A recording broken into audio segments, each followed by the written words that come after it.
Are you ready to start something new, but you're afraid? Whether it's homeschooling or starting a business, it takes great courage to be a beginner.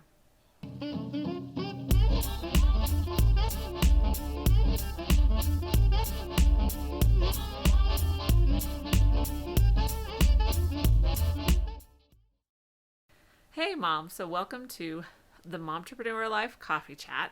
And this is a place where we just talk about all things momtrepreneur, from raising your kids to running a business to keeping your sanity. I am Jody, the mom from lifeunboxed.blog, and I am a homeschool mom of 6 and a successful virtual assistant for almost 10 years. We're close enough that I can round up now. So anyway, I actually saw like someone's Pinterest pin, and they had stated that it takes a lot of courage to be a beginner, and it made me think like, okay, I want to do a coffee chat on this because this is the time where we just share our thoughts unscripted, pull back the curtain on what it means, what life looks like as a momtrepreneur. So I thought that was a good place to start, because whether you are homeschooling or you want to start a business, it's scary. I remember, starting my virtual assistant business was a bit different because I did get laid off. So while it was scary for like different reasons, I didn't necessarily feel like I was starting at the beginning, because I've had established a good reputation and I had established myself as someone you want to work with and someone who can get it done. So whatever it is, I had really built that up. So it was fairly easy to start because I had the social proof already. And I had people who kind of were like, well, hey, yes, I do want to work with her. And so it was really easy to do. So I'm going to take some coffee.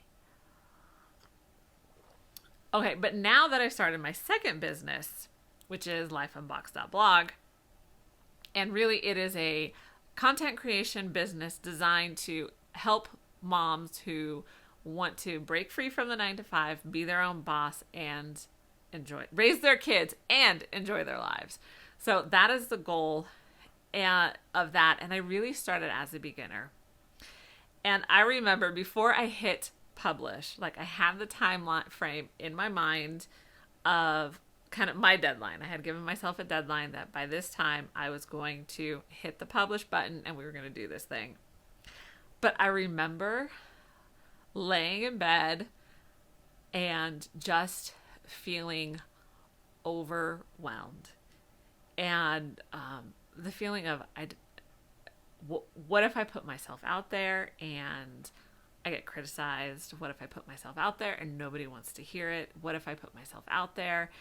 And so it almost made me, like, I had this discussion with my husband. It almost made me not do it. The feelings were so overwhelming. And it comes back to this whole idea of it really takes courage to be a beginner. And I just want to go through a couple of things. It also made me think of like my teenagers, because they're different personalities, obviously. And some are like, let me just jump in. Others are like, let me see you fall. Let me watch you do this first. I'm going to see where all the places you trip and then I'll try it. So, everyone's different. But really like encouraging them, because yes, everything that they're doing right now, especially as a teenager, whether it's driving, getting a job, starting college classes, all of those things, they're beginners. And there's so much hesitation and there's so much fear surrounding being a beginner that a lot of times it can prevent you from even starting. So that's why I come back to, like, you have to be courageous. And it doesn't mean fearless. It means courageous. It means that you're going to do it despite your fear. That's what courage is. Okay. There's a difference between, being fearless and being courageous. And they're not really the same thing. I think it's okay to have a little fear. It kind of protects you as long as it's not taken to an extreme, fears can be a good thing. Okay, so moving on. Let's get some more coffee. Okay, so why is it so hard to be a beginner? Number one, we don't know what we don't know. Like, I am a researcher, and I actually have a whole nother show on when you need to stop researching and launch. So I'm going to leave that in the link below. Because I am so much of a researcher, I love researching. I love knowing things. Like, I feel like I'm an expert in a lot of topics, but I've never actually like tried them. But I can tell you how to do it. And so, but it doesn't matter how much research you do until you actually jump in and see and do it. You're not going to actually have that experience. My sweater is being weird over here. Anyway, so we're just going to ignore that. Anyway, so you don't know what you don't know. And so that can be hard as a beginner, especially if you are a researcher. So there's some people who have the personality, I'm just going to jump in and figure it out, which is great. There are other people who are going to dot every single I and cross every single T. That would be me. And that's good too. However, until you actually take the step to do it, you're not going to know what you don't know. It's only through experience that you're going to find out. I remember from my premarital counseling before we got married, we were doing that, and the person we were talking with says, like, I can describe an orange and I can tell you exactly how it tastes and I can go into all sorts of detail, but until you actually take a bite of the orange, you will never know what it's like. And so whatever you're starting, again, homeschooling, I see so many posts in the mom groups of new parents like, I'm so afraid, I don't know where to start. So all of these things, when it comes to homeschooling, best thing to do is just start. Like, you're not going to mess up your kids, unless of course you just like totally decide not to do anything. That is a different story for a different time. If you are the well-intentioned parent and you just want to start, but you don't know where to start, then I'm going to tell you, just start. And I have another show or another post, I can't remember which one it is. Whichever I have is how to pick the best homeschool curriculum. I will leave that link for you in the description below. Okay, number 2 on why it takes courage to be a beginner. We like to be comfortable. I don't know anyone who's like, yes, I am so excited to jump out of my comfort zone and into the unknown, kind of like jumping off a cliff and not knowing where the ocean is beneath you. I don't know anyone who's really like that, if they're honest with themselves. Because we do want to be comfortable. We do want security. Those are all these things that we want in our lives. And you know what? It's okay. It is totally okay. The unknown can be very daunting and overwhelming. And then the third one that I came up with is we don't want to mess up. It is really hard to fail, and depending on what you're doing, it's hard to fail when you have an audience.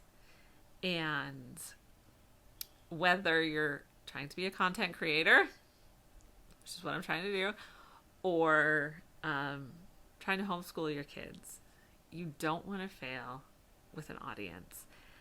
But here's the thing. Failure is kind of inevitable. So I just finished watching Endgame today, and Thanos goes, I am inevitable. So failure is inevitable. And I think if we accept the idea that, we are going to fail, we are going to mess up, we are not going to hit a home run every single time we get up to bat. But that's okay, because every single time you get up to bat is a learning experience that you can take with you. You're not going to be the same person that you were before. And that is the amazing thing. If you come with an attitude that, okay, I am going to fail, I am going to mess up, I need to learn, I am going to have to learn how to pivot, I am going to have to figure things out. And that's okay. I'm going to learn from all of these experiences, and I'm going to get better. So don't let this fear of failure or this fear of messing up stop you from starting.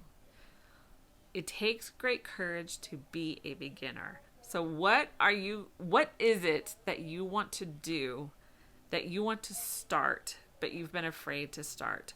Where do you need some courage in your life? So let me know in the comments below, what do you want to start? What do you need courage to do? Because I do really want to know, because if I can help, I will absolutely help you get started. My whole goal, again, is to give you as moms the tools you need to be your own boss, raise your kids, and enjoy your life. So if I can do that, let me know in the comments below, and let me know what is it that you need the courage to start. And be sure to check out lifeunboxed.blog for more great momtrepreneur content. And if you would love to support the show, you can buy this mom coffee at ko-fi.com/lifeunboxedblog, or you can support the show at the mom at my mom's swag shop.